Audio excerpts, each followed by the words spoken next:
Obviously, a tough matchup to end the regular season, but one that's going to test you in a lot of different ways.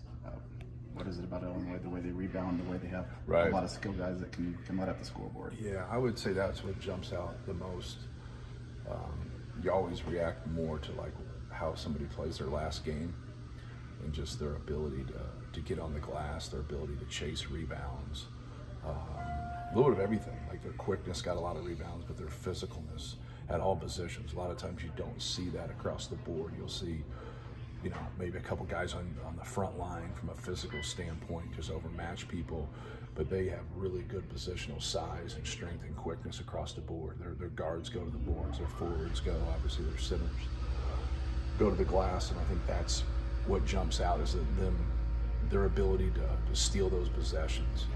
And they get up a lot of threes, and when you're getting a lot of offensive rebounds and those step-in, kick-out threes right there, those are the daggers, man. Those are the ones that really hurt you. But they have a lot of guys that can make plays for themselves. They have a lot of guys that can break you down off the dribble so they can keep you spread.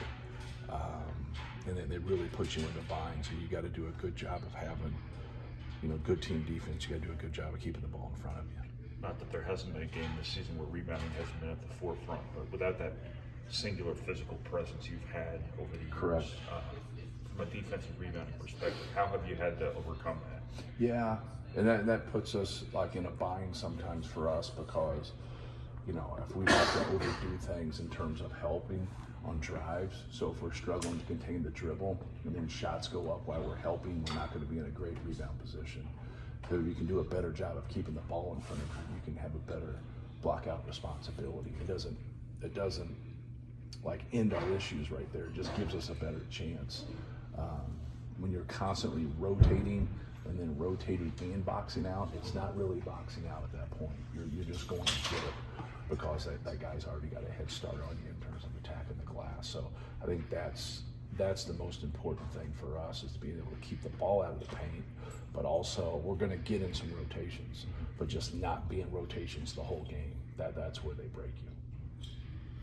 I know there are kind of some technical things Trey probably is better on those blockouts, like from flagrant, but there have been a lot of fouls on defensive rebounds this year. Is that simply a symptom of your guys having to try a little bit harder because of the lack of natural advantages on the defensive glass? Yeah, and it's also some technique too. Like you have to be able to be physical and have your hips under their hips, and then once you make that early hit, it should give you a better position to go and jump. You still at the end of the day got to jump.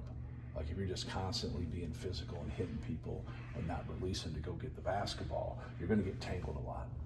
You're going to get caught up a lot, and that's how you're going to, get some fouls against you there. But you got to be a jumper. Like you're not going to get fouls in your go for you if you're just going to box out and hold your box out, and that guy jumps and you don't. The guys that are jumping have a better chance of getting the ball, and they got a better chance of getting that call. You guys have been buoyed by good shooting at home the last couple games.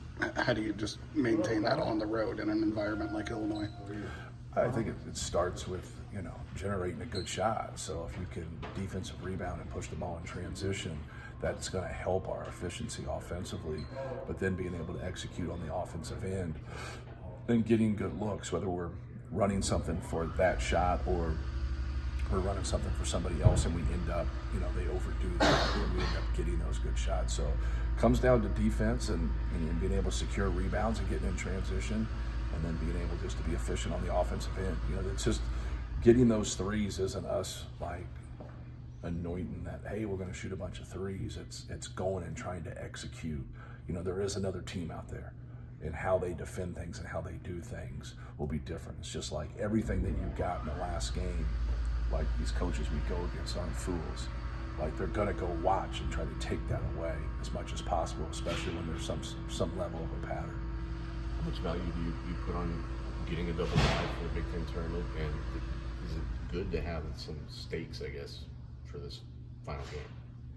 Yeah, I think it's always to be able to have something. Obviously, you like to be in this final game and be playing for a Big Ten championship, and obviously we're not. And we don't have anybody to blame besides ourselves for that.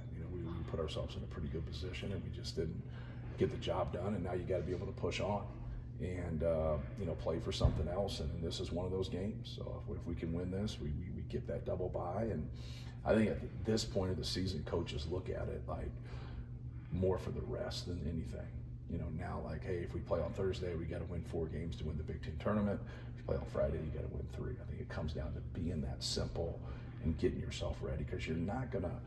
You can move the needle if like you beat 4 people. Like say if you lose this game and you play on Thursday and you play a team that is going to go in the NCAA tournament, okay?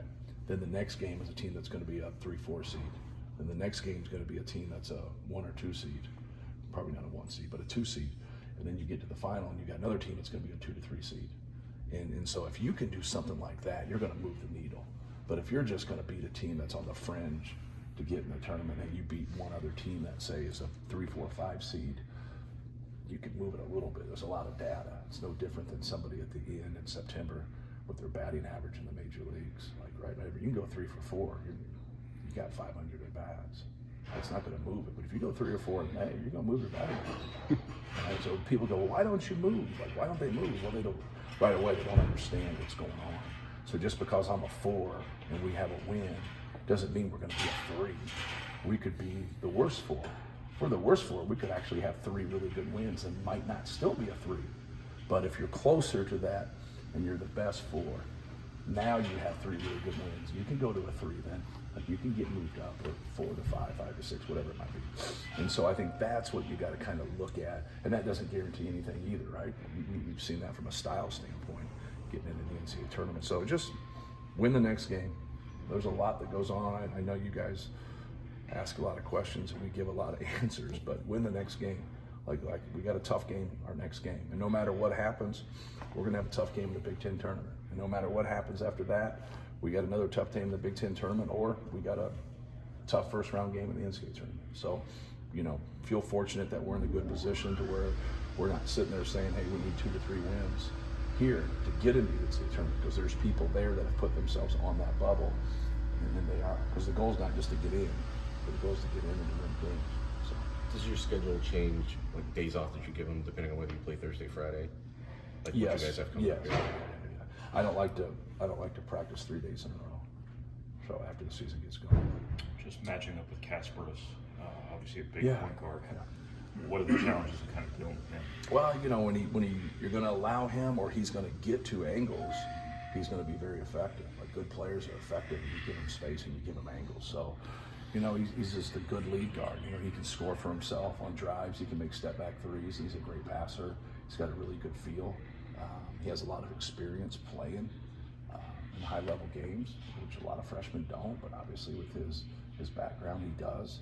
So I don't think sometimes people here understand that, how high level games that they play.